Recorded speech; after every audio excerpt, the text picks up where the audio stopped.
So tell us a little bit about yourself. So I originally grew up in like rural central Michigan.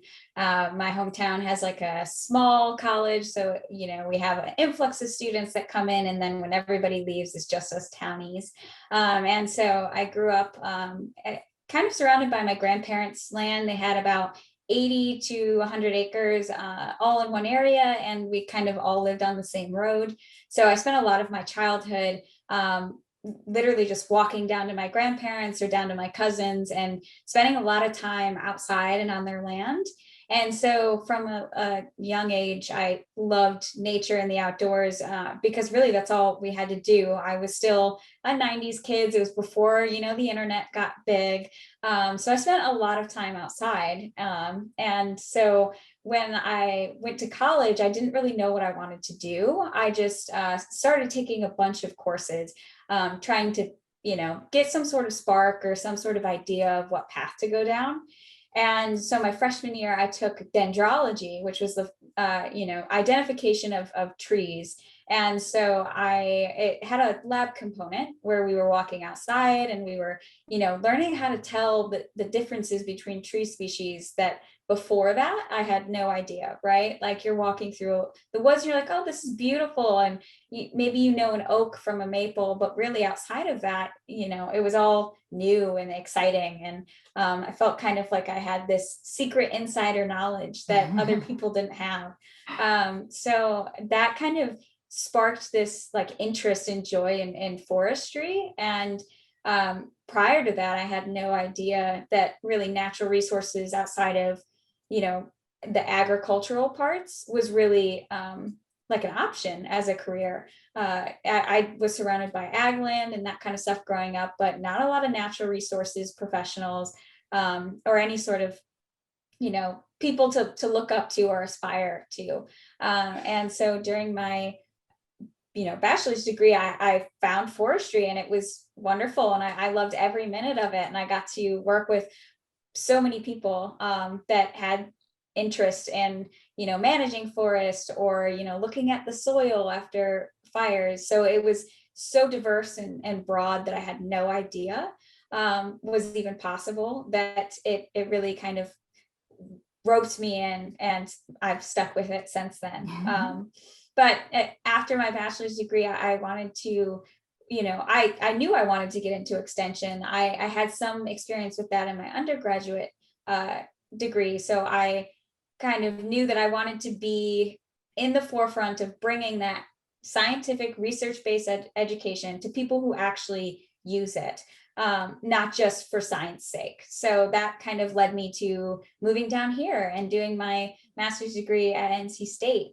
So I really got into that social science sphere, and I learned all about, family forest landowners within the state and their educational needs and interests. So that's kind of what has brought me to where I'm at now. And, this next step of working with, Chatham County is really exciting because I get that broader natural resources kind of lens that I haven't had for a couple of years. So I'm excited to learn about dairy cows or, beef quality assurance, that kind of stuff. But at the same time, I'm excited to keep going and try and further my education with forest health. That's really where my passions lie. So I'm looking forward to that. That's great. So I could tell your perspective of the trees in the woods has totally changed Yes. Since day one. If you had a dream job, when you finish your PhD, where would you like to go? What would you really like to do?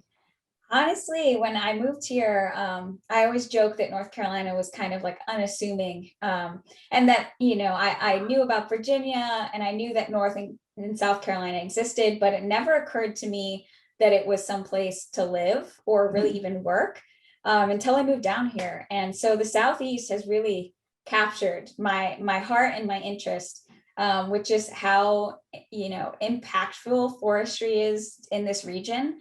I come from Michigan, so it's a lot more hardwoods and kind of an art perspective to managing. But down here, it's so much more intensive, and I feel like impactful, and the family forest landowners, they're so vital that I really hope to get into if anything, dream job would be extension specialist in forest health, so that I could help people, manage their forests and do what they need to do to make sure that it's healthy in the long run. But honestly, anything hopefully in this region, that I can do to assist, educating people, and while also working within the field at the same time. So I did read that, and you were talking about your grandfather being a farmer and everything, and I was reading your bio. And did you say you were the first one in your family to go to college, or? Yeah, so it definitely was the first one to traditionally go to college. So my dad essentially would take like a class for like 14 years. So he didn't graduate until I was a sophomore in college. So, his experience and his knowledge when it comes to doing college, it just wasn't the same as the traditional experience of, doing the applications and, getting in, because his was more like doing community college throughout the years kind of thing. But yes, I was the first person really in most of my like even extended family to go to college. My mom's side is very rural, and so they're kind of suspicious of education at sometimes. But I think me going into something like natural resources helps, because they can kind of connect with that. They're like, oh, my grandpa planted this pine stand over here because he was interested in forestry and doing this kind of like his own research on it kind of thing. Versus if I had gotten a degree in something more traditional like finance or marketing, it would be harder for them to connect with what I'm learning and why I'm doing so much school.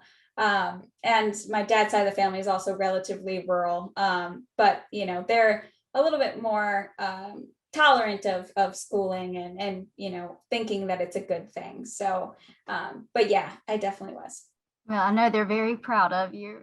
All right, well, I will let you go, and I do appreciate it. No problem at all. It was nice to talk to you. You too. You take care. All right, bye. All right, bye-bye.